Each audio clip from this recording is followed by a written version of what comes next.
মার্চে আর্জেন্টিনার বিপক্ষে খেলার সেই ম্যাচে ব্রাজিলের মনে গভীর ক্ষোভ, বর্ণবাদী আচরণের অভিযোগ। আসলে কি ঘটে গেল এবং কেন ফিফা হতে পারে কঠোর শাস্তির ঘোষণা? চলুন জানি পুরো কাহিনী।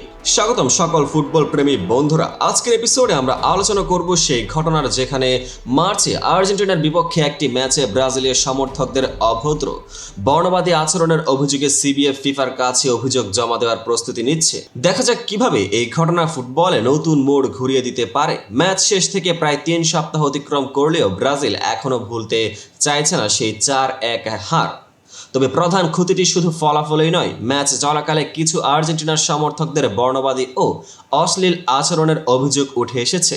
অভিযোগের মূল, ব্রাজিলের দাবি অনুযায়ী আর্জেন্টিনার সমর্থকরা ম্যাচ চলাকালীন ব্রাজিলীয় খেলোয়াড় ও ভক্তদের প্রতি অবমাননাকর অঙ্গভঙ্গি এবং বানরের অনুকরণ করেন। ভিডিও ফুটেজ, যথেষ্ট ভিডিও প্রমাণ সংগৃহীত হয়েছে যা অভিযোগের কেন্দ্রবিন্দু হিসেবে কাজ করবে। এই ঘটনাটি শুধু মাঠের বাইরের আচরণ নিয়ে নয়, বরং আন্তর্জাতিক ফুটবলে নৈতিকতা ও শৃঙ্খলার দিক থেকেও প্রশ্ন তোলে। তুলনামূলক বিশ্লেষণে দেখা যাচ্ছে আর্জেন্টিনা আগের কালের তুলনায় সমর্থকদের আচরণ নিয়ে সমস্যায় পড়েছে। ইতিহাসের পাতায় পূর্বেও এই জাতীয় ঘটনার জন্য আর্জেন্টিনাকে কড়া শাস্তি দিতে হয়েছে। উদাহরণস্বরূপ চিলির বিপক্ষে ম্যাচের শাস্তির পরিমাণ অনেক বেশি ছিল। টেকটিক্যাল দিক, ব্রাজিলের অভিযোগ অনুযায়ী শুধু একটি ম্যাচে নয়, বরং একটি ধারাবাহিক সমস্যা হিসেবে এই ঘটনাটি গণ্য হচ্ছে। আন্তর্জাতিক প্রেক্ষাপট, ফিফার নো ডিসক্রিমিনেশন নীতির আওতায় এই ধরনের ঘটনা দ্রুত সমাধানের দাবি করে এবং পুনরাবৃত্তি ঘটলে কঠোর শাস্তির আশঙ্কা থাকে। এখানে হালকা হাস্যরসের ছোঁয়া যোগ করা যেতে পারে, যেমন ফুটবল হচ্ছে খেলাধুলা, কিন্তু বর্ণবাদী আচরণ রাখলে সেটি হয়ে উঠবে পুরা নাটকের মঞ্চ। সর্বশেষ সময়ে আন্তর্জাতিক ফুটবল কর্তৃপক্ষ ও মানবাধিকারের সংগঠনগুলো এই ধরনের ঘটনাকে একদম সহ্য করছে না। দায়িত্ববোধ এবং মূল্যবোধ, ফিফা, কনমেবল ও অন্যান্য সংস্থাগুলি প্রতিটি বর্ণবাদী আচরণের প্রতি কঠোর শাস্তির ঘোষণা দিয়ে খেলাধুলার পরিচিতিকে মেরামত করতে চাচ্ছে।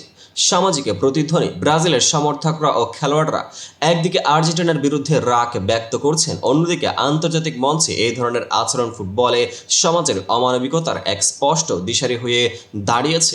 এই পরিস্থিতি শুধু মাঠে নয়, সামাজিক ও সাংস্কৃতিক দিক থেকে এক বিরাট চ্যালেঞ্জ হয়ে দাঁড়িয়েছে। আসুন এখন দেখি এই পরিস্থিতি ভবিষ্যতে কিভাবে ফুটবল মঞ্চকে প্রভাবিত করতে পারে।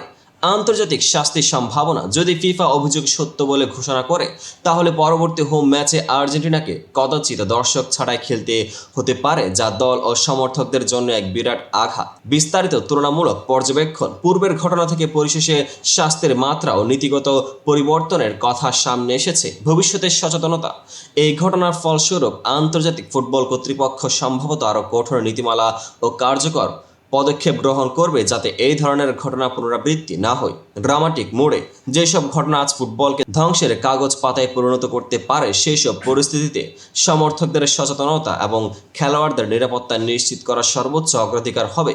ফুটবল শুধু একটি খেলা নয়, এটি আমাদের সামাজিক মূল্যবোধের প্রতিফলন। ব্রাজিলের এই অভিযোগ ও সম্ভাব্য নিষেধাজ্ঞার প্রেক্ষাপটে আপনারা কি মনে করেন ফিফার তরফ থেকে কি কঠোর শাস্তির ঘোষণা আসবে? নিম্নে আপনার মতামত কমেন্টে জানান। এই ভিডিওটি যদি আপনার ভালো লেগে থাকে তাহলে অবশ্যই লাইক, শেয়ার ও সাবস্ক্রাইব করতে ভুলবেন না।